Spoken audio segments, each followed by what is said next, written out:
Vai tu zināji, ka Latvijas zemes un mežu izpārdošana ārzemju īpašnieku vēja parkiem var radīt grandiozu mikroplasmasas piesārņojumu? Šis piesārņojums rodas no spārnu erozijas, un tas var radīt būtisku kaitējumu gan augsnēm, gan ūdeņiem.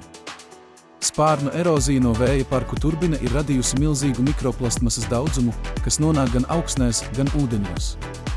Katra vēja parka eksploatācijas laikā simtiem kilogramu mikroplasmasas var nonākt dabas vidē, radot būtisku piesārņojumu un iespējamiem kaitējumiem ekosistēmām.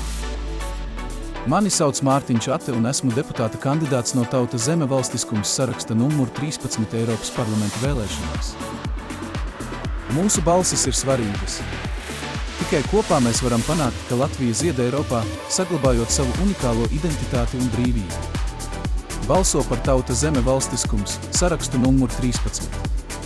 Uzziniet vairāk par mani martinsate.com.